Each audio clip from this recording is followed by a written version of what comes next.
ዘኬዎስ በጣም ባለ ሀብት ነው፣ በጣም ባለ ጠጋ ነው፣ ቀረጥ ሰብሳቢ ነው ምናምን ኃጢአተኛ ተብሎ የሚታይ ነው በመጽሐፍ ቅዱስ ዙሪያና ኢየሱስ ክርስቶስ ይመጣል ሲባል ለማየት ሾላ ዛፍ ላይ ወጣ። አስበው ዘኬዎስ በዛ ቦታ ላይ የከበረ ሰው ነው። ሾላ ዛፍ ላይ መውጣት እንደ ውርደት ነው። አየዋለሁ ኢየሱስን ግን አይኖ ኃጢአተኛ ነኝ፣ ባለ ሀብት ነኝ፣ በጣም ብዙ ስም አለኝ፣ ግን አየዋለሁ ኢየሱስ። ቁመቴ አይፈቅድም፣ ግን አየዋለሁ ኢየሱስ። አየዋለሁ፣ እፈልገዋለሁ ኢየሱስ። በቃ አየዋለሁ ብሎ ወጣ ሾላ ዛፍ ላይ። ኢየሱስም ተጠጋ።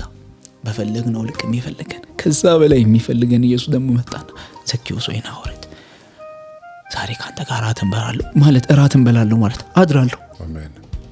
አድራለሁ። ኃጢአተኛ እኮ ነው። አድራለሁ፣ ሰነበታለሁ አንተ ጋር። በጣም ስለምወደው ነው ይሄንን ቃል። ከዛ ገባ ቤቱ ሲገባ ኢየሱስ ብሎታል እንዴ?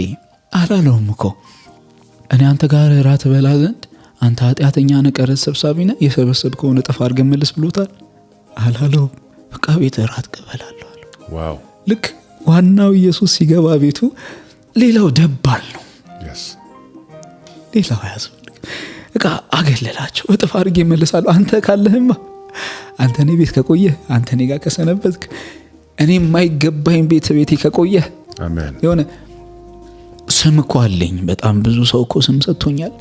በጣም ብዙ ሰው እኮ ብዙ ነገር ብሎኛል። ግን አንተ እኔን ፈልገህ ከመጣህ ማን ደባል ይሆንብሃል? እኔ ላይ አንተ ላይ ማን ይቆያል? አንተ ላይ ማን ይሰነበታል? አንተ ላይ አወጣለሁ አለ። አወጣ፣ ጥፋ አድርጎ መለሰ። ሁሉንም ነገር ለምን? ዋናው ኢየሱስ ገብቷል። አሜን። ዋናው ኢየሱስ ገብቷል።